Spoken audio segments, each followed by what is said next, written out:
2. Caer y levantarse. No he cumplido los 30 años, pero me las he arreglado para llevar hasta ahora una vida muy gratificante.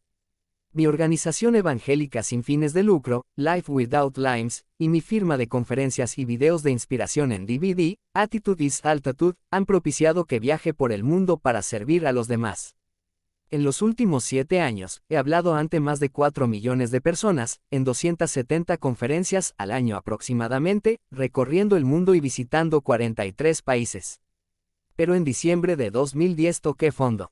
A veces, cuando nos parece que la vida fluye hacia ti y funcionas a toda máquina, encuentras un obstáculo en tu camino y ¡bam! En instantes, estás en cama rodeado de familiares y amigos que te dan palmaditas en el hombro y te aseguran que todo saldrá bien. ¿Te ha ocurrido algo así? Tal vez estés en la misma situación, boca arriba, sintiéndote como en la vieja canción que dice, me siento tan solo, me encuentro tan triste. Conozco muy bien ese sentimiento, por lo que, en mis charlas, invito a menudo a los presentes a hacer todo lo que puedan por vencer la adversidad, demostrando mi método de incorporarme sin brazos ni piernas. Me acuesto boca abajo, y luego aplico mi movimiento patentado de impulsarme con la frente y gatear hasta volver a la posición vertical. Luego explico que, incluso cuando parezca que no hay solución, siempre hay salida. Con el paso de los años, los músculos de mi cuello, hombros y pecho se han fortalecido gracias al uso de esa técnica para levantarme. A veces enfrento momentos difíciles cuando intento recuperarme de un fracaso. Una crisis notable como un serio problema financiero, la pérdida del empleo, la ruptura de una relación sentimental o la pérdida de un ser querido puede ser difícil de sobrellevar.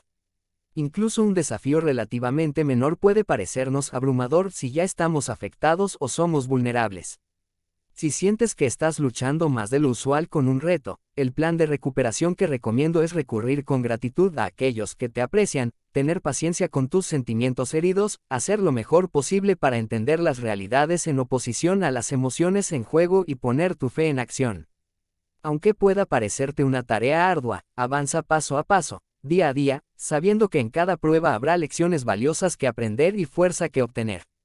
Nos proporciona cierta paz saber que existe un plan maestro para nuestra vida, y que tus valores, tu propósito y tu destino no están determinados por lo que ocurra, sino por la manera en que respondes a ello. Activar el interruptor. Mi método de aplicar la fe en acción en tiempos de crisis y desafíos extremos tiene 3 etapas. La primera, hacer ajustes internos para controlar tus emociones de forma que no te controlen a ti. Esto te permitirá tomar el control de tu vida y responder paso a paso con debida reflexión. La segunda, recordar cómo has perseverado en otras ocasiones ante la adversidad, saliendo más fuerte y sabio de la experiencia. Y la tercera, poner tu fe en acción externamente, abriéndote no solo a la ayuda y el estímulo de otras personas, sino ofreciendo ayuda y estímulo tú también. Hay un innegable poder de sanación en dar y en recibir. Mi fracaso reciente me dejó desconsolado durante un periodo prolongado, más extenso que ningún otro en mi vida como adulto. Tal experiencia me recordó una vez más que no basta tener fe, hay que vivirla poniéndola en acción todos y cada uno de tus días. Estoy a punto de abrirte mi alma, mostrándote mi reacción inicial ante una situación difícil, como buen ejemplo de un mal ejemplo. Voy a compartir contigo mi dolor para evitarte tormentos similares. Pero debes prometerme que aprenderás de memoria esta lección, porque no me resulta fácil escribir sobre ella. De acuerdo, aunque no le deseo a nadie malos momentos, los grandes fracasos parecen ser parte de la vida.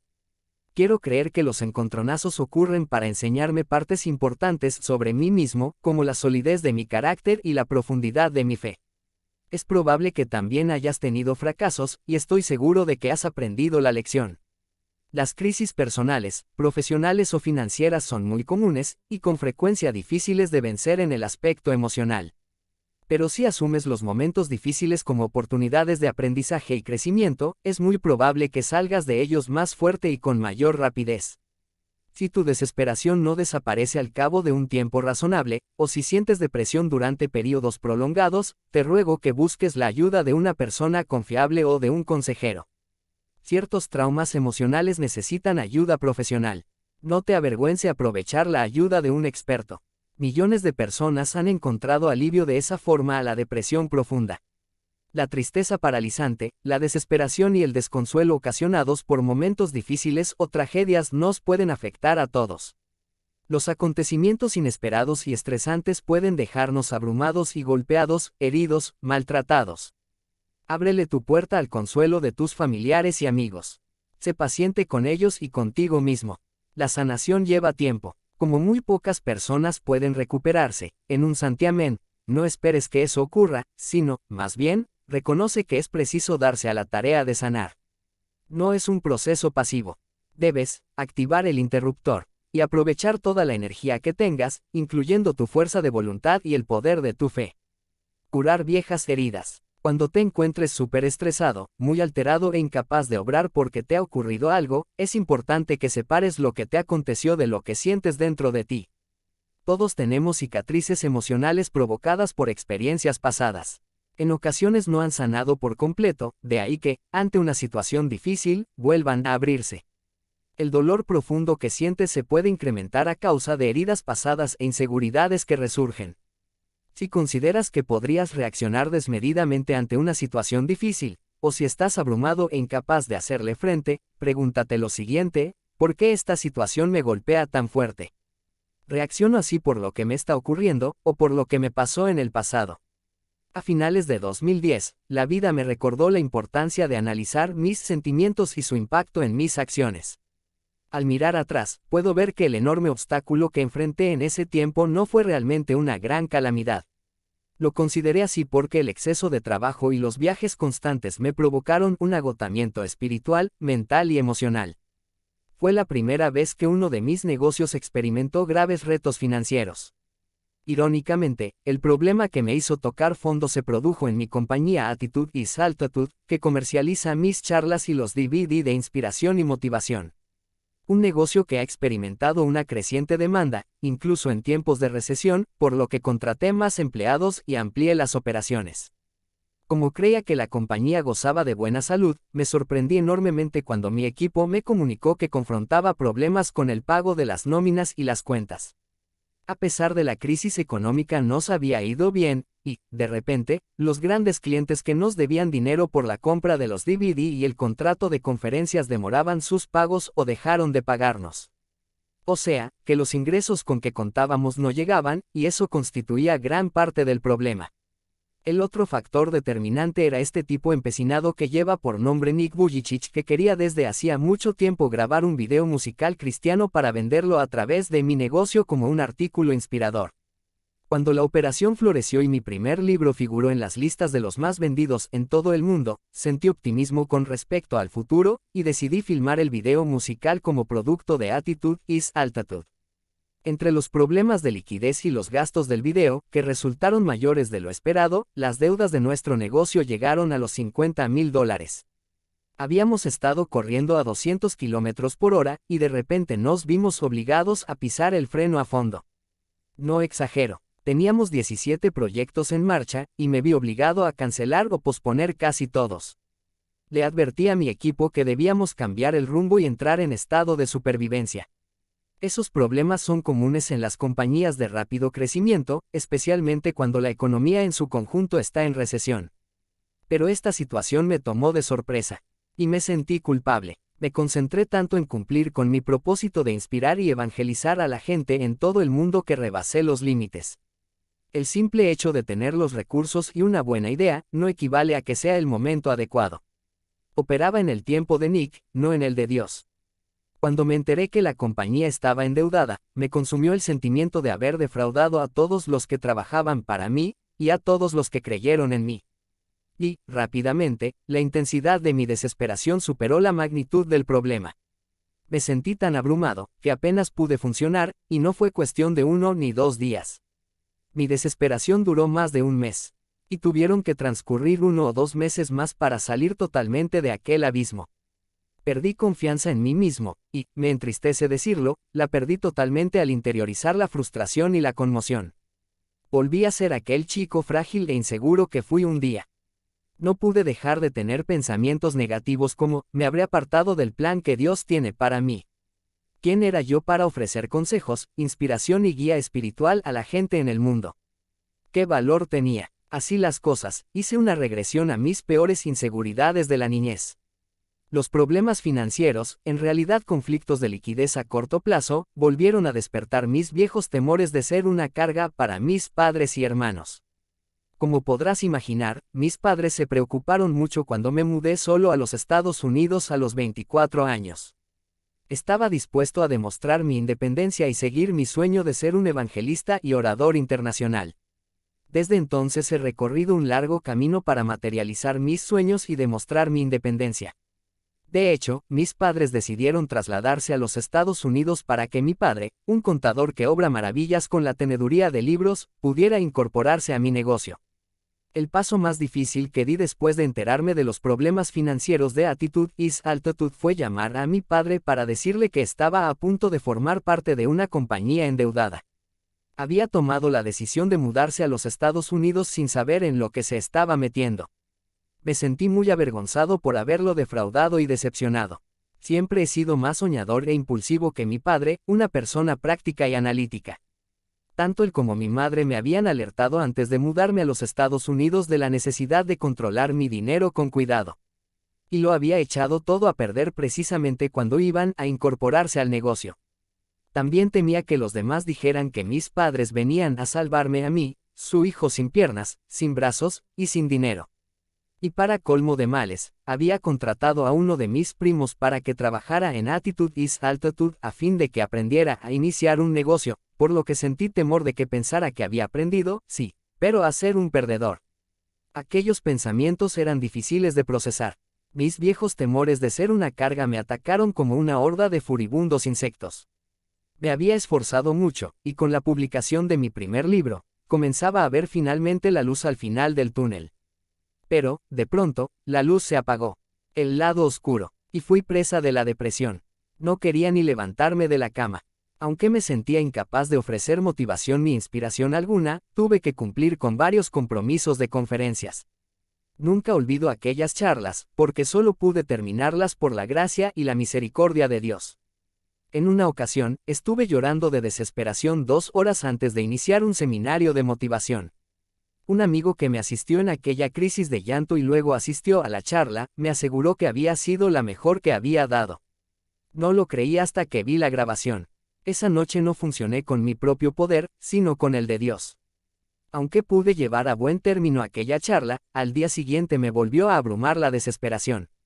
No podía comer, no podía dormir y los accesos de ansiedad me agobiaban día y noche. Era una locura, me ocurrían cosas raras. Cuando era niño, adquirí el hábito nervioso de morderme los labios. Y comencé a mordérmelos nuevamente. ¿Qué era todo aquello? Me revolvía en la cama toda la noche, y después despertaba con los labios amoratados e inflamados, y un nudo en el pecho y el estómago. Pero lo más extraño de todo fue que pasaron 4 o 5 días antes de que ni siquiera pensara en rezar. Soy un orador habitual y mi incapacidad de orar me espantó. El transcurso de varios días sin que una sola oración pasara por mis labios me llenó de preocupación por mi alma y mi salud mental. Aquella parálisis mental me impidió tomar hasta las más mínimas decisiones.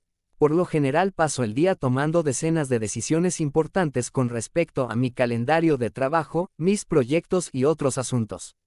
En esos tiempos de tribulación ni siquiera podía decidir si debía levantarme de la cama o incluso tratar de comer. Mi aletargamiento fue una lección en humildad, en pocas palabras. Un día, un grupo de empleados y contratistas de Attitude is Altitude se reunieron en mi casa, donde traté de explicarles la transformación. El Nick que conocieron hasta ahora, ese hombre tan soñador y competente, ya no existe. Está acabado. Lamento haberlos decepcionado, les dije llorando. Al principio, las personas más cercanas a mí, mis padres, mi hermano y hermana, mis amigos y asesores, hicieron lo indecible para consolarme, pero cuando vieron que no cesaba en mi desesperación, se dieron a la tarea de abrazarme y darme consuelo, a fin de sacarme de aquel vacío. Incluso mis colaboradores evangélicos llegaron a hacer bromas, a sonreír y a abrazarme para darme ánimos, y hasta citaron mis palabras. Nick, siempre dices que mientras puedas mirar hacia arriba, podrás levantarte. Mira tus DVD y tus videos, recuerda lo que ya sabes. De todo esto puedes sacar una lección. Vas a salir de esto, más fuerte que nunca. Dios tiene una razón en ello, dijeron. El hecho de que alguien citase mis propias palabras para darme aliento era algo irreal. Pero tenían razón. Solo necesitaba un recordatorio de las mismas cosas que les digo todo el tiempo a los demás. Era un ejemplo de alguien que había perdido la fe. Mis sentimientos de culpa y vergüenza por los problemas de liquidez de mi negocio me hicieron poner en tela de juicio mi valor, mi propósito y mi camino. No dudaba de la perfección de Dios, pero la desesperación me impedía el acceso a mi sistema de creencias. Otra persona que vino en mi ayuda fue el Dr. Raymond King, un amigo de Dallas, abogado y médico, quien me coordinó una charla en un seminario médico y no quise defraudarlo.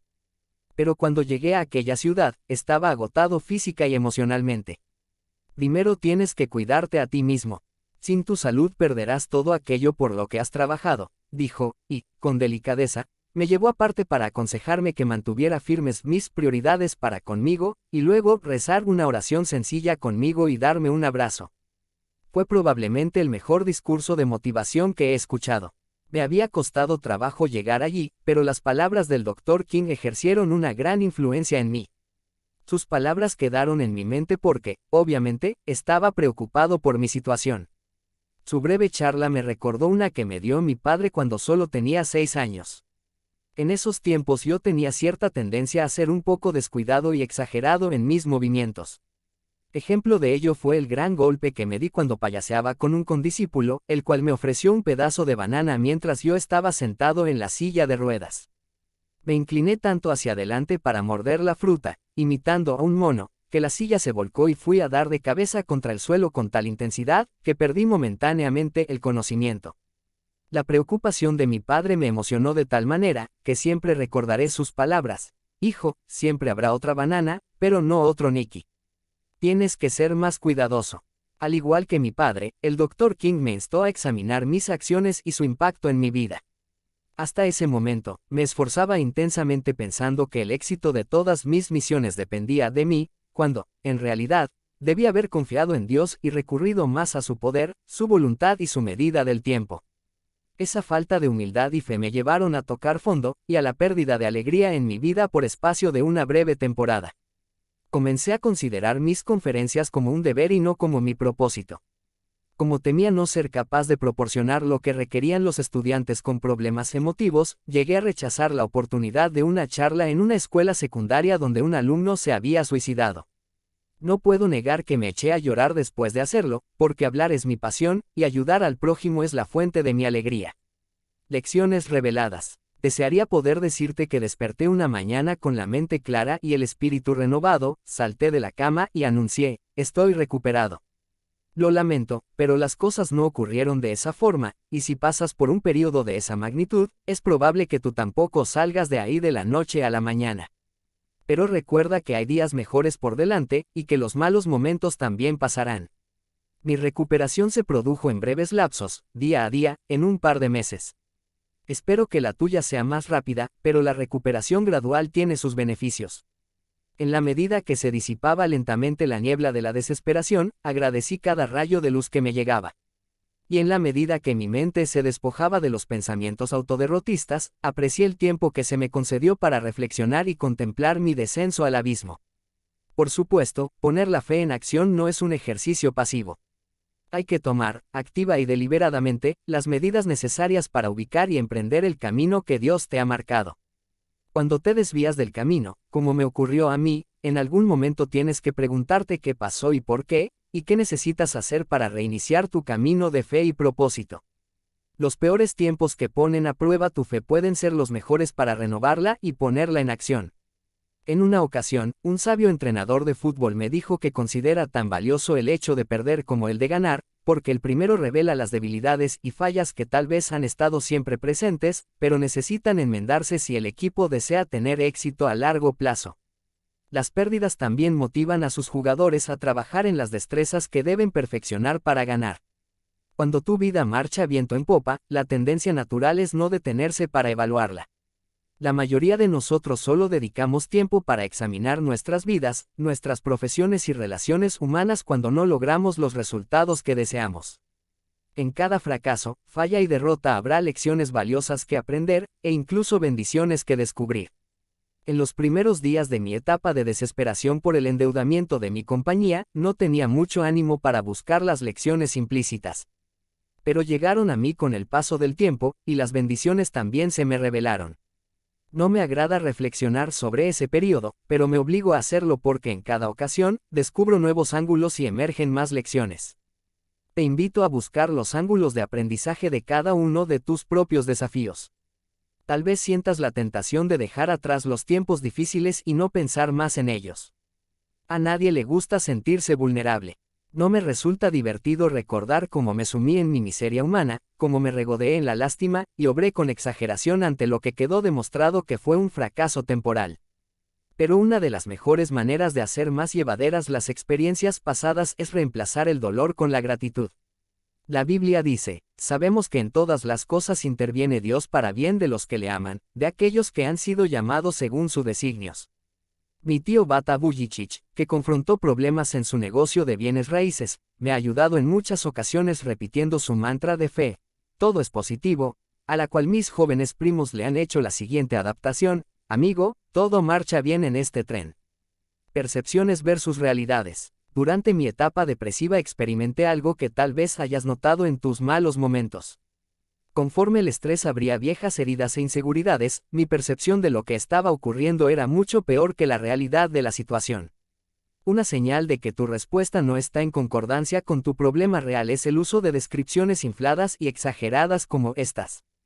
Esto me está matando. Nunca me recuperaré de esta situación. Es lo peor que me ha ocurrido en la vida. ¿Por qué me odia Dios? Además del tan popular, mi vida está destruida, para siempre. No admitiré haber dicho ninguna de tales tonterías en mis recientes tribulaciones, pero algunos de los que me rodeaban podrían haber escuchado lamentaciones similares, o peores. Voy a tener nuevamente el honor de proporcionarte un buen ejemplo de un mal ejemplo con mi propia conducta. El uso de expresiones tan exageradas debería haber servido como advertencia de que mi desesperación era excesiva. Estas son mis percepciones de lo que estaba ocurriendo. Soy un fracaso. Voy a la bancarrota. Mis peores temores se hacen realidad. No puedo valerme por mí mismo. Soy una carga para mis padres. No soy digno de ser amado. Pero la realidad de lo que ocurría era esta: mi negocio estaba siendo afectado por un problema temporal de liquidez en una recesión económica. Teníamos $50,000 de deuda, lo cual no era bueno, pero tampoco era un déficit abrumador, dadas las perspectivas de crecimiento de la demanda global de nuestros productos y servicios. En la universidad estudié contabilidad y planificación financiera, y la economía formaba parte del currículo. Sabía perfectamente lo que es oferta y demanda, y liquidez, pero mis sentimientos nublaban mis conocimientos. Tal vez has tenido una sensación similar de desbordamiento, aunque tu situación real no fuera tan devastadora como parecía.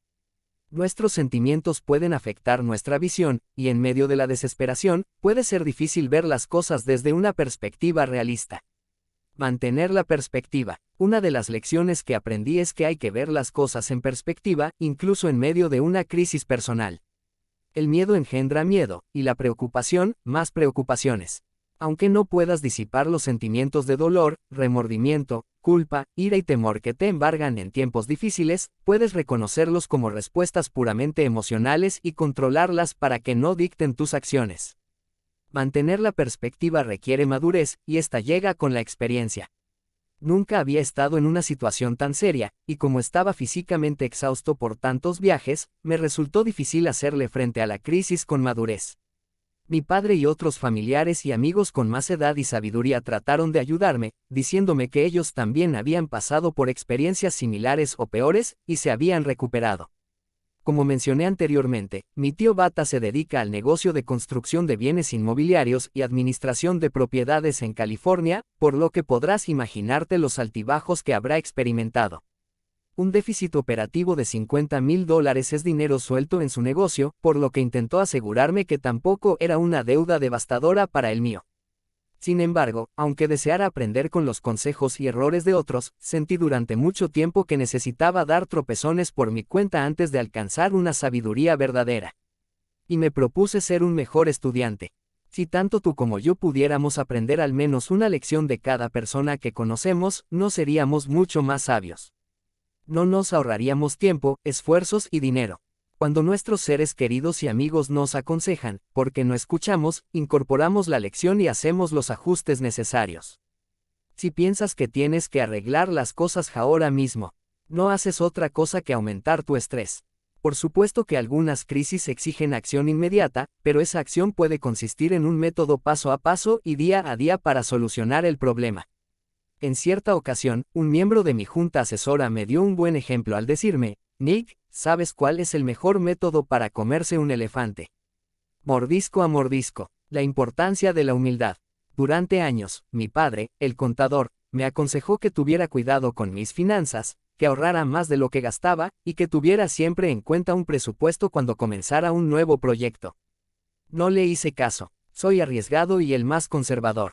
Tenemos personalidades diferentes. No es hora de ahorrar, sino de invertir y sembrar, pensaba yo. La humildad es una virtud interesante, porque si no la tienes, tarde o temprano la recibes. Imagínate la lección en humildad que viví cuando tuve que aceptar la oferta de mi padre de prestarme $50,000 para salvar mi negocio. Duele, pero es un dolor autoinfligido. Así se dice en Proverbios capítulo 16 versículo 18, la arrogancia precede a la ruina, el espíritu altivo a la caída.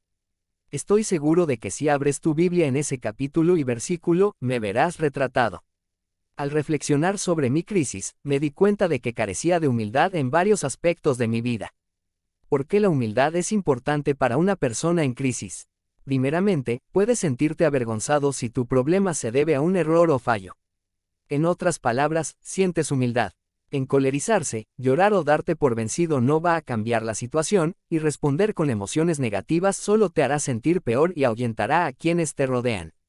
Te sugiero que acojas de buen grado esa humildad recién descubierta. Algunos peloteros reaccionan violentamente cuando reciben un ponche, rompiendo el bate contra el suelo, tirándole el casco protector al aguador, y dando patadas a la pared de la caseta del equipo. Otros aceptan humildemente que el ponche es parte del juego y la próxima vez recordarán que no deben sentirse tentados ante los mismos lanzamientos. Por tanto, sentir humildad no es tan malo si aprendes de la experiencia. Incluso hay quienes creen que el camino verdadero hacia la iluminación es obrar con humildad. Cuando era más joven sentía una enorme aversión a pedir ayuda.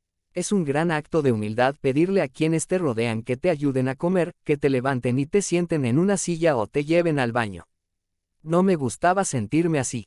Había ciertos beneficios y gratificaciones en ser más independiente, al encontrar formas de hacer cosas por mi cuenta. No quiero decir que sea totalmente malo, pero en ocasiones, mi voluntariosa independencia me llevó a manipular y hasta a intimidar a otras personas para que me ayudasen.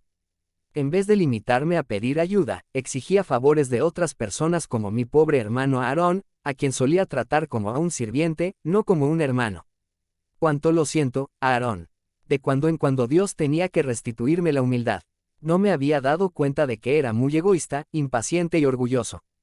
A veces me creía merecedor de un tratamiento especial. Pero le he pedido perdón a Aarón, e incluso aunque no nos vemos mucho debido a la distancia, es mi mejor amigo, a quien admiro y respeto enormemente. Me sorprende que cuando creció lo suficiente para haber podido encerrarme en un armario, no lo hiciera. Era lo merecido en algunas ocasiones. He logrado ver este periodo oscuro como otro de esos recordatorios de humildad destinados a encaminarme por la senda correcta. Actuaba como si tuviera sobre mis hombros toda la carga de las operaciones. Un método arrogante e imposible, demostrativo de mi poca fe en Dios y en los que me rodeaban. Moisés, el gran líder y profeta, fue el hombre más humilde sobre la faz de la tierra. Sabía que no se puede liderar si no hay nadie dispuesto a seguirte y a colaborar contigo. Una persona arrogante no pide ayuda, y, por lo tanto, está desvalida. Una persona arrogante afirma que lo sabe todo, y en realidad todo lo desconoce. Una persona humilde atrae a colaboradores y maestros. En una ocasión escuché a un padre decirle a su hijo recién graduado de la universidad, que debía acometer su primer día de trabajo con una actitud apropiada: no trates de demostrarles lo que sabes. Demuéstrales cuánto deseas aprender. Si te encuentras abrumado por una crisis en tu vida, tienes que ser humilde y pedir ayuda, y eso es bueno. Nadie puede hacer realidad sus sueños sin la ayuda ajena. ¿Acaso es más importante para ti sentirte superior y autosuficiente que lograr tus sueños en una comunidad de colaboradores? La humildad también fomenta gratitud y aprecio, fuerzas que propician la sanación y la felicidad. No hay ser humano más valioso que otro. Una realidad que olvidé en algún momento. El orgullo que dio origen a mi crisis me nubló la memoria y la visión. Tuve que recordarme a mí mismo que Dios no me ama porque mi negocio tiene ganancias, o porque cada año doy 270 charlas por el mundo. Él me ama porque Él me creó. Él me ama por la persona que soy, y Él te ama por la persona que eres. Sigo creyendo que esos proyectos y sueños que me vi obligado a abandonar en esa etapa difícil llegaron a mi corazón por una determinada razón. Creo que Dios me dio una clara visión de todo lo que necesitaba para sembrarlos, pero debí haber orado más para determinar cuál era su medida del tiempo, en vez de seguir adelante por mi cuenta. No importa quién es el que siembra o riega. Lo importante es que Dios es quien hace germinar la semilla. A pesar de que no siempre le somos fieles a Dios, Él siempre nos guarda fidelidad. Hasta entonces, no había puesto conscientemente la fe en acción cada día. Pero decidí hacerlo. No limitarme a orar, sino a ponerme en marcha diariamente con perspectiva, paciencia, humildad, valor y confianza, sabiendo que, donde soy débil, Dios es fuerte, y que en mis carencias, Dios proveerá. Que brille la fe. La fe, ya sea en ti mismo y en tu propósito o en tu Creador, es un faro potente, pero tienes que permitir que brille. No puedes dejar que se apague por abandono. En ocasiones, podrás sentir fe, pero no despide su luz. Yo me di cuenta de que tenía que dejar brillar la luz de mi fe. Desde una perspectiva diferente, mi fe se había convertido en un automóvil con la transmisión en punto neutro. Estaba ahí, pero no se le había puesto ninguna velocidad. Tener fe en ti y en tus habilidades es vital, pero también debes tener paciencia y humildad, y comprender que no puedes hacer nada sin la ayuda de los demás, y que, a fin de cuentas, todo el crédito es para Dios. No hay nada que te precipite con más rapidez al abismo que vivir sin propósito o perder la pista de lo que te apasiona, el don que te proporciona alegría y le da sentido a tu vida. Yo perdí la pista de mi propósito de inspirar y estimular al prójimo al divulgar el mensaje de la fe. Traté de hacer demasiadas cosas no afines para crear mi negocio y mi institución benéfica. Cuando me alejé de mi verdadero propósito, fue como si alguien me desconectara del enchufe.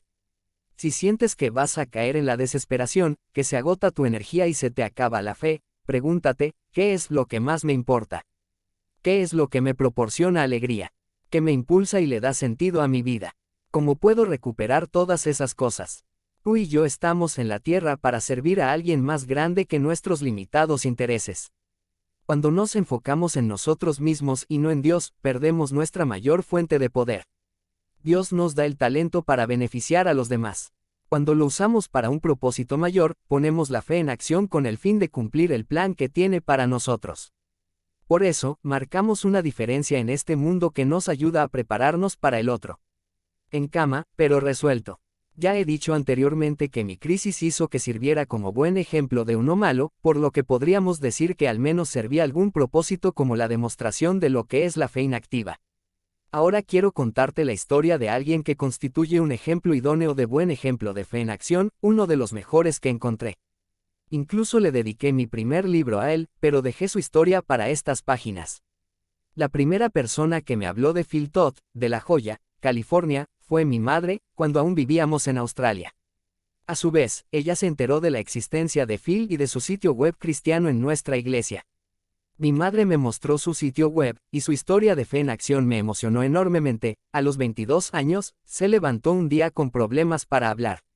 Al principio su familia pensó que bromeaba, pues así era su carácter, pero al ver que también sufría de mareos y fatiga, se alarmaron de verdad. Durante casi 2 años los médicos no pudieron determinar qué le ocurría, hasta que finalmente le diagnosticaron esclerosis lateral amiotrófica, ELA, también conocida como enfermedad de Lou Gehrig. La expectativa de vida de los que padecen esta enfermedad incurable, que destruye las células nerviosas motoras del cerebro y de la columna vertebral, lo que provoca que se deterioren los músculos, es usualmente de 2 a 5 años. Al principio, los médicos le dijeron a Phil que en su caso, el mal había avanzado tanto que tal vez no sobreviviría más de 3 meses. Sin embargo, Phil logró vivir 5 años, y creo que pudo lograrlo gracias a que no se concentró en su sufrimiento, sino en alentar a otras personas para que oraran y confiaran en Dios. Phil le hizo frente a su enfermedad mortal celebrando la vida y ayudando a los demás, incluso cuando ya no podía levantar sus brazos ni sus piernas de la cama. La ELA es maliciosamente cruel y extremadamente dolorosa. En pocos años Phil quedó postrado en cama, e incapaz de hacer mucho para valerse por sí mismo. Pero su enorme círculo de familiares y amigos le cuidó constantemente. Incluso le afectó la voz, lo que le dificultó la comunicación con los que le rodeaban. A pesar de su dolor y sufrimiento, Phil no cejó en su profunda devoción por su fe cristiana, de tal manera que incluso encontró una forma de poner su fe en acción, para poder consolar e inspirar a otros que sufrían enfermedades debilitantes y mortales. Por la gracia de Dios, con todas sus discapacidades físicas, Phil creó el sitio web descubierto por mi madre en su iglesia. A continuación, un fragmento del mensaje que escribió acerca de su enfermedad y el impacto que tuvo en su fe. Agradezco a Dios por guiarme en este camino. Un camino que me ha acercado más a Dios, habría valido la pena si eso hubiera sido todo, ha hecho que reevalúe mi vida y determine si tengo fe, y me ha hecho testigo del amor de mis hermanos y hermanas en Cristo, cercanos y lejanos. También me enseñó a depender totalmente de la palabra de Dios, incrementó mi conocimiento de la palabra, y mi madurez en la fe. Mis familiares y amigos son ahora más cercanos. Además, he aprendido mucho sobre temas de salud, nutrición y cuidado de mi cuerpo. Los beneficios de mi situación son infinitos. Por solicitud de mi madre, fui a casa de Phil en 2002 para conocerlo, durante un viaje a los Estados Unidos. Como uno de mis primos había sido víctima de una enfermedad incurable, estaba preparado para lo peor. Pero cuando entré en el dormitorio de Phil, me ofreció una sonrisa hermosa y cálida que cambió mi vida. Jamás olvidaré ese día. A pesar de su dolor y sufrimiento, Phil no se retiró a un rincón a lamentarse. Su fortaleza y valor me emocionaron e inspiraron. Phil y su familia nunca dejaron de esperar un milagro, incluso cuando el valeroso joven se preparaba para irse al cielo con Dios. Cuando lo conocí, la enfermedad ya le había cegado su capacidad de hablar, y solo podía comunicarse mediante un sistema de parpadeos que representan las letras del abecedario, lo cual hacía con paciencia y gracia sorprendentes. También descubrió una forma de utilizar la tecnología láser para hablarle a su ordenador, y crear así el boletín cristiano que llegó a tener más de 300 suscriptores. Su decidido esfuerzo de poner la fe en acción, a pesar de su imposibilidad de hablar y de estar postrado en una cama, me motivó semanas después a iniciar mi propio ministerio. A partir de ese día, cada vez que me sentía desalentado, pensaba en Phil Todd. Si él pudo seguir marcando una diferencia y servir al prójimo a pesar de su condición, yo no tenía excusa de ningún tipo. Un año más tarde tuve el honor de estar a su lado cuando Phil transitó de esta vida a la otra, y aunque lamenté su salida de este mundo, me sentí honrado por ser testigo de la partida a casa de un general del ejército de Dios. Solo espero que tú y yo podamos demostrar la misma determinación, valor y gracia en mantener la fe, y ponerla en acción con el objetivo de ser una bendición para los demás.